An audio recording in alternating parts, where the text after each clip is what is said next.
জম্মু ও কাশ্মীরের পেহেলগামে জেহাদি হানায় ২৬ জন নিরীহ পর্যটকের জানে শেষ হবার পর ভারত ও পাকিস্তানের মধ্যে কূটনৈতিক সম্পর্ক কার্যত তলানিতে ঠেকেছে। পেহেলগামে এভাবে হামলার ঘটনা মেনে নিতে পারছেন না ভারতীয়রা। প্রত্যাঘাতের জন্য মুখিয়ে রয়েছেন সকলে। এই অবস্থায় ভারতীয় সেনার তরফে তৎপরতা এক প্রকার তুঙ্গে উঠেছে। জল, স্থল, আকাশ সব দিক দিয়েই পাকিস্তানের ওপর হামলার জন্য মহড়া শুরু হয়েছে ভারতীয় সেনার। এই পরিস্থিতিতে কিন্তু বসে নেই পাকিস্তানের সেনা। ইতিমধ্যেই পাকিস্তানের লাহোরে চীনের তৈরি ট্রাক মাউন্টের আর্টিলারি SH-15 মোতায়েন করা হচ্ছে বলে খবর। এই আর্টিলারিকে ট্রাক মাউন্টেড বলা হয় কারণ ট্রাকের ওপর এই আর্টিলারিকে নিয়ে যাওয়া হয়। এই আর্টিলারিতে 155x52 ক্যালিবারের আগ্নেয়াস্ত্র থাকে। কিন্তু যেটা উল্লেখযোগ্য তা হলো এই আর্টিলারি কিন্তু মোতায়েন করা হচ্ছে লাহোরের জনবহুল এলাকায়। মানুষের বাড়ি, দোকান, বাজার এসবের মধ্যে মোতায়েন করা হচ্ছে এই আর্টিলারি। এই আর্টিলারি করে পাকিস্তানের লাহোর থেকে ভারতের অমৃতসরকে টার্গেট করা হতে পারে বলে খবর। আসুন এবার একটু ভৌগোলিক অবস্থানের দিকটা দেখে নেওয়া যাক। পাকিস্তানের লাহোর থেকে ভারতের অমৃতসরের দূরত্ব কম বেশি 50 থেকে 56 কিলোমিটার, আর সব থেকে কাছের দূরত্ব বলতে গেলে 35 কিলোমিটার, যা পাকিস্তানের এই আর্টিলারি আগ্নেয়াস্ত্রের নির্দিষ্ট রেঞ্জের মধ্যেই রয়েছে। কিন্তু এই জনবহুল এলাকা বেছে নেবার কারণ কি? এর পেছনেও কিন্তু পাকিস্তানের একটা ষড়যন্ত্র কাজ করছে। জানা গিয়েছে কারণ পাকিস্তান লাহোর থেকে অমৃতসরের দিকে বোমা গুলি ছুড়লে ভারতীয় সেনাও এবার জবাব দেবে, আর এর ফলে স্বাভাবিকভাবেই জানে শেষ হবে লাহোরের সাধারণ মানুষ।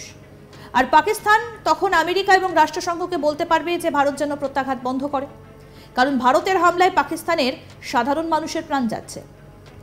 এই বিষয় নিয়ে আমরা কথা বলেছিলাম ভারতীয় সেনার প্রাক্তন কর্তা কর্নেল দীপ্তাংশু চৌধুরীর সঙ্গে। তার মতে পাকিস্তান ঠিক ফিলিস্তিনি জিহাদি সংগঠনের মতোই কাজ করছে। ইসরায়েলের সঙ্গে সংঘর্ষে না পেরে এভাবে সাধারণ মানুষকে ঢাল হিসেবে ব্যবহার করেছিল ফিলিস্তিনি জঙ্গিরা। একইভাবে রাশিয়ার সঙ্গে যুদ্ধে ইউক্রেনের বিরুদ্ধেও সাধারণ মানুষকে ঢাল হিসেবে ব্যবহারের অভিযোগ উঠেছিল। কি বলছেন প্রাক্তন সেনাকর্তা কর্নেল দীপ্তাংশু চৌধুরী? আসুন এবার শোনাই। আমরা ইতিমধ্যে জানতে পেরেছি দুদেশের সেনাই, পাকিস্তান সামরিক বাহিনী এবং ভারতীয় সামরিক বাহিনী অফ অ্যালার্ট, এবং বিভিন্ন জায়গায় পাকিস্তানের আর্মি সামরিক বাহিনীর মোবিলাইজেশন হচ্ছে। আমরা এই কথা আজ তাক বাংলায় জানিয়েছিলাম দুদিন আগে কোন কোন জায়গা থেকে মোবিলাইজেশন হচ্ছে, বিশেষ করে ওদের স্ট্রাইক কোর অলরেডি মোবিলাইজ। কিন্তু মজার ব্যাপার কয়েকটা আমি আপনাদের জানাবো। আমরা দেখতে পেয়েছি যে SH-15 যে আর্টিলারি গান, SH-15 একটা ট্রাক মাউন্টেড 155 ক্যালিবারের যে 155/52 এই যে আর্টিলারি গান যেটা পাকিস্তান সামরিক বাহিনীর আছে, এটা চাইনিজ অরিজিন গান। এর ক্যালিবার 155/52। এটা SH-15 ট্রাক মাউন্টেড গান। এটা এই ট্রাক যেটা এটাকে টেনে নিয়ে যায় এই গানটাকে, তাকে SH-15 বলে। এটা চাইনিজ অরিজিন গান। এইটাকে কিন্তু আমরা দেখতে পেরেছি মোবিলাইজ করেছে কোথায়? লাহোরে। এবং লাহোরে কোথায় করেছে? বিভিন্ন যে সিভিল বিল্ট আপ এরিয়া, মানে জনবসতি এলাকায়। যেমন আমাদের ধরুন কলকাতায় বিভিন্ন বাড়ি আছে, পশ্চিমবাংলা যারা দেখছেন বুঝতে পারবেন, সেমনি লাহোরে ঘন বসতির মধ্যে সামনে সিভিলিয়ানদের রেখে, সামনে পাকিস্তান নাগরিককে শিল্ড হিসেবে রেখে এই গানগুলো বিভিন্ন জায়গায় প্লেস করা হয়েছে। কেন প্লেস করেছে? এরা লাহোর থেকে টার্গেট করছে টুয়ার্ডস অমৃতসর।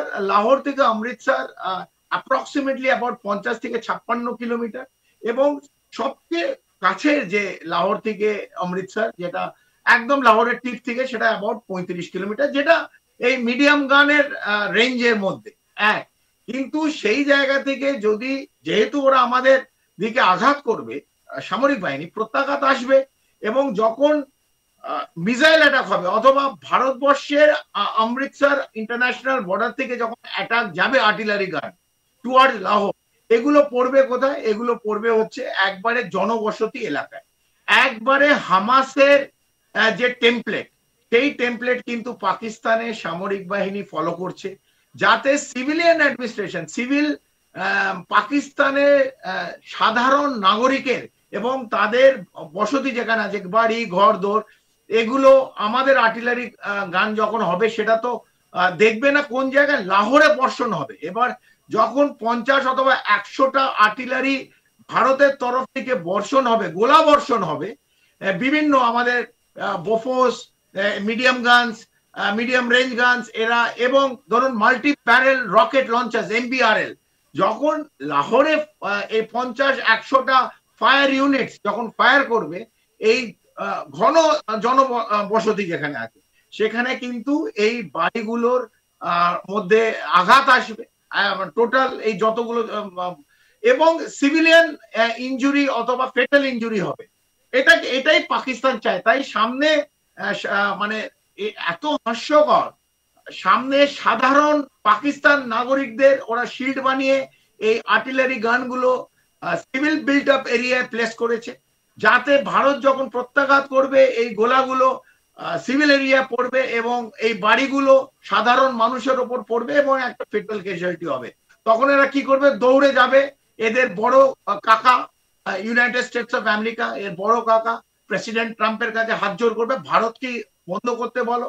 ইউনাইটেড নেশনে যাবে, দেখুন সাধারণ পাকিস্তান নাগরিককে ভারত মেরে ফেলছে, বাচ্চারা মরে যাচ্ছে, মহিলা মরে যাচ্ছে, এই অজুহাতে, এই ভয়ে, কারণ সামনাসামনি ওরা লড়াই করতে পারবে না, ওরা অলওয়েজ এই জঙ্গি গোষ্ঠীর দ্বারা ভারতকে আঘাত করতে চায়। ভারত এতে বিশ্বাস করে না, ভারত সামনাসামনি লড়াই করে। একজন সামরিক বাহিনী যেরকম ভাবে লড়তে হয় সেরকম লড়বে। 71-এ লড়া হয়েছিল, 65-তে, এবং জানে ভারত কি করতে পারে। এইভাবে ওরা অলরেডি এই ওদের গানগুলো, ওদের আর্টিলারি গানগুলো লাহোরে প্লেস করেছে। সময়ের অপেক্ষা, ওরা যদি কোনো এই দুঃসাহস করে ভারতে অমৃতসরের দিকে গোলা ছোড়ে, তখন কিন্তু জনবসতিতে ওদের আমাদের তরফ থেকে আর্টিলারি গোলা পড়বে, তাতে কিন্তু সিভিলিয়ান ড্যামেজ, বাড়ি ঘর দৌড় এবং নাগরিকদের উপর ড্যামেজ আসবে। এইটা পাকিস্তান আর্মির পরিষ্কার হয়ে ভেবে থাকা উচিত। জম্মু ও কাশ্মীরের পেহেলগামে জিহাদি হানায় 26 জন নিরীহ পর্যটকের জানে শেষ হবার পর ভারত ও পাকিস্তানের মধ্যে কূটনৈতিক সম্পর্ক কার্যত তলানিতে ঠেকেছে। পেহেলগামে এভাবে হামলার ঘটনা মেনে নিতে পারছেন না ভারতীয়রা, প্রত্যাঘাতের জন্য মুখিয়ে রয়েছেন সকলে। এই অবস্থায় ভারতীয় সেনার তরফে তৎপরতা তুঙ্গে উঠেছে। জল, স্থল, আকাশ সব দিক দিয়েই পাকিস্তানের ওপর হামলার জন্য মহড়া শুরু হয়েছে ভারতীয় সেনা। এই অবস্থায় সেনাও কিন্তু বসে নেই পাকিস্তানের, অর্থাৎ পাকিস্তান সেনাও কিন্তু বসে নেই। ইতিমধ্যে পাকিস্তানের লাহোরে চীনের তৈরি ট্রাক মাউন্টেড আর্টিলারি SH-15 মোতায়েন করা হচ্ছে বলে খবর। এই আর্টিলারিকে ট্রাক মাউন্টেড বলা হয় কারণ ট্রাকের ওপর এই আর্টিলারিকে নিয়ে যাওয়া হয়।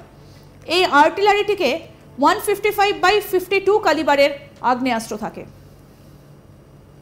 আরও আপডেট পেতে দেখতে থাকুন আজ তাক বাংলা। সাবস্ক্রাইব করুন, নোটিফিকেশন পেতে বেল বাটন অপশন প্রেস করুন, হোয়াটসঅ্যাপেও ফলো করুন আজ তাক বাংলা।